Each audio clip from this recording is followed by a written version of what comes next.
কনকনে এই শীতে গ্রামে কিংবা শহরে গরম ধোয়া ওঠা তিলের ভাপা পুলি পিঠা খেতে কতই না সুস্বাদু হয়। আসসালামু আলাইকুম সবাইকে। আজকে আমি আপনাদের সাথে শেয়ার করছি তিলের ভাপা পুলি পিঠার রেসিপি। তার জন্য এখানে কিন্তু আতপ চাল গুঁড়ি করে নেওয়া হয়েছে, আর অবশ্যই কিন্তু আতপ চালগুলো প্রথমে ভালো করে ভিজিয়ে তারপর গুঁড়ি করতে হবে। আর এখানে ভেজে নেওয়া হচ্ছে তিল। তিল কিন্তু একদম লো হিটে ভালো করে ভাজতে হয়, না হলে কিন্তু তিতা লাগে। তিলগুলো ভাজার পর হালকা ঠান্ডা হওয়ার পর ব্লেন্ডারে একটু আস্তে আস্তে করেই ব্লেন্ড করে নিয়েছি। আর এখানে কিন্তু অরিজিনাল খেজুর গুড় নিয়ে নিয়েছি। তারপর কড়াইতে দিয়ে নিয়েছি নারকেল, গুড়, তেজপাতা, এলাচ, দারচিনি।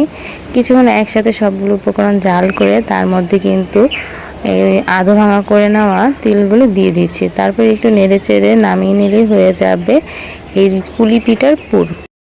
তারপর কিন্তু এখানে কাই করে নেওয়া হচ্ছে। তো প্রথমেই পানির মধ্যে অল্প পরিমাণ লবণ দিয়ে বসিয়ে দিয়েছিলাম। তারপর যখন বলক চলে এসেছে তার মধ্যে গুঁড়ি দিয়ে ঢাকনা দিয়ে ঢেকে রেখে কিছুক্ষণ সেদ্ধ করে নিয়েছি। তারপর নামিয়ে এভাবে মথে গোল গোল বল বানিয়ে নেওয়া হচ্ছে একদিকে, আর আরেক দিকে সুন্দর করে পুলি পিঠা বানানো হচ্ছে।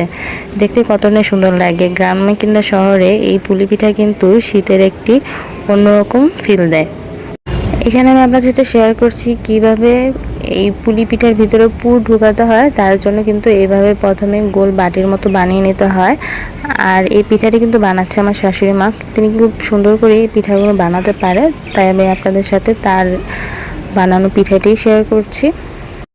এভাবে বাটির মতো বানিয়ে তার ভিতর তিলের পুর দিয়ে দুই সাইড এভাবে চেপে চেপে প্রথমে লাগিয়ে দিতে হয়। তারপর কিন্তু এভাবে নকশা করে নিতে হয়।